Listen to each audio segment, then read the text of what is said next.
hypothesized that high estrogen levels can help keep the joints pretty lax, which might predispose the female athletes to ACL tears.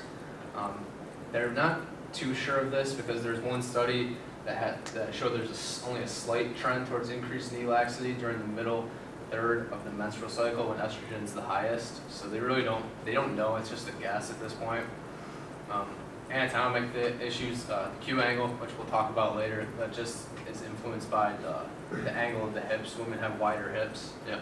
What is knee laxity or laxity in general? So I guess exactly what it sounds like. Not tight. The opposite. That makes sense. Yeah. Yeah. How do you strengthen just like one of the hamstrings? You said strengthen the bicep femoris. It's all going to come in conjunction. But that study that I'm looking at really was just looking at the bicep femoris. But that's a good question. I don't know how you really would train that muscle in isolation. So, and they actually do talk. They end up talking about the whole hamstring complex. They said just medial to lateral. So that's assuming all of it. So I don't think there's a way you would just isolate one of those muscles. I think it's just the title of the article. But it'd be something to look into. And neuromuscular patterns aren't as good. So you see a lot more of that valgus collapse on your female athletes. Everyone, who wants to work with athletes here? Everyone? Almost? No.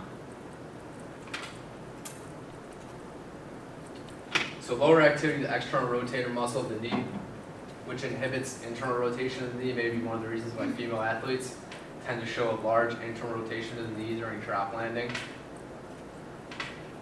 And I guess they really only were talking about bicep femoris in this one, but it says it plays an important role in reducing excessive internal rotation of the knee during drop landing in female athletes.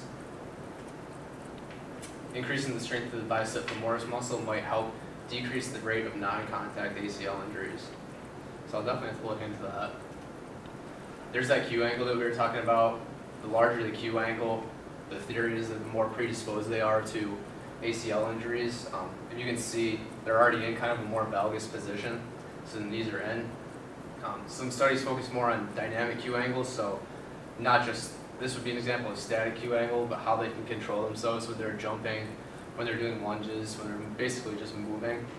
So I don't think the hip position would really matter if they were strong enough in their hamstrings and glutes.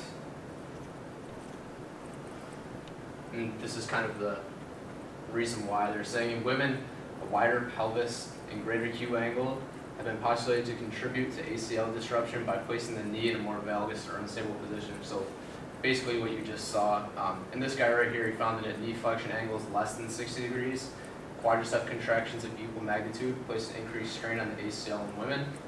This increased vector may be responsible for the higher incidence of ACL ruptures in female athletes. Then they talk a little bit about the hamstring. So we contrast the hamstring muscles as an ACL agonist, exert a posterior force on the proximal tibia that protects the ACL. So we'll talk about that very shortly, but the hamstring strength helps protect the ACL from injury. And actually, I'll show you this. Has anyone ever seen the Lockman's test? You have? Did you have it done on you? Yeah. And it was positive? No. Oh, okay, lucky.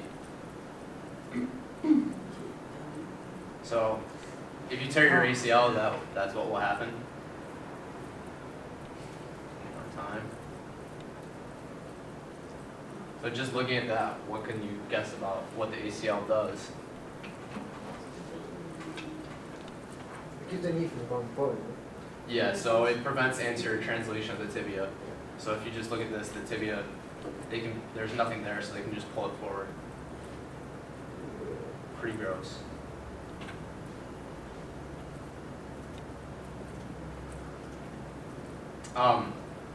So, and we said right here, in contrast, the hamstring muscle is an ACL agonist, exert a posterior force on the proximal tibia that protects the ACL.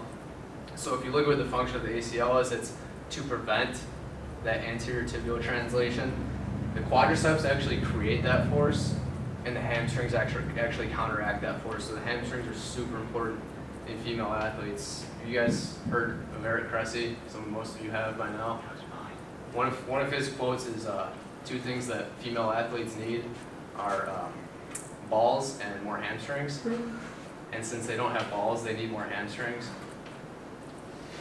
I thought that was funny and vulgar. So we're looking, like what I just said before, the quads, actually being dominant in your quads might, actually everyone's dominant in their quads, they should be stronger, but an unbalanced ratio of quad to hamstring strength, that might be a problem. So the balance of muscle power and recruitment pattern between the quadriceps and the hamstring muscle is crucial to functional stability of the knee. I'm not positive of the exact ratio of strength, but I've heard that the hamstring should be about 60% as strong. I think it may be a little bit stronger. So the quadriceps as an ACL antagonist may contribute to ACL injury. And numerous investigations have reported that quadricep contraction increases ACL strain between 10 degrees and 30 degrees of knee flexion.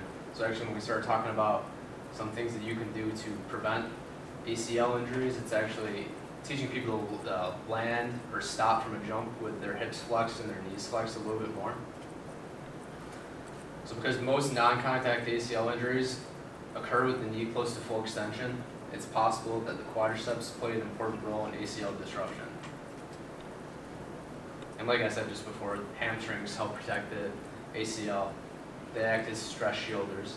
So basically, if you have weak hamstrings or increased flexibility or delayed motor signaling to the hamstrings, it might increase your susceptibility to that ACL injury. And those are all from these sources right here.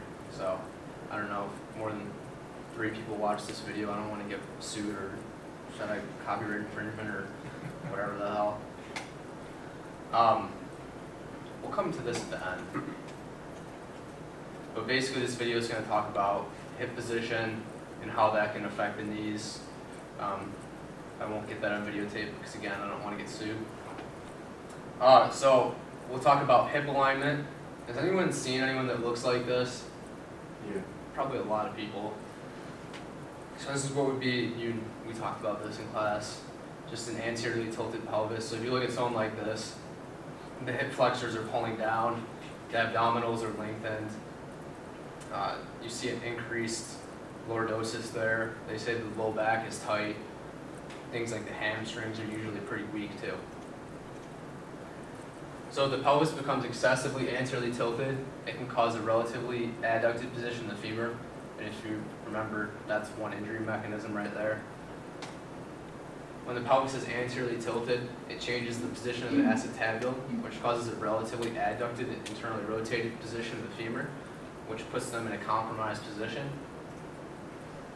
And hip flexor stretches and glute and hamstring strengthening is recommended for people like that.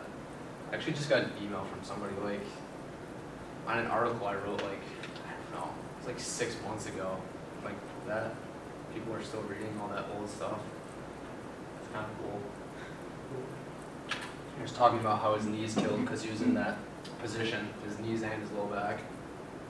And that's from Lenny Macrina. He's a physical therapist. All right, this part is super boring, but it's important. So we're gonna talk about the lower body leg musculature. It's very, this is gonna be very filled with science and big words, a lot of book learning. So in one study called Neuromuscular Changes of Individuals Displaying Excessive Medial Knee Displacement, authors found that muscle activation amplitude for hip adductors,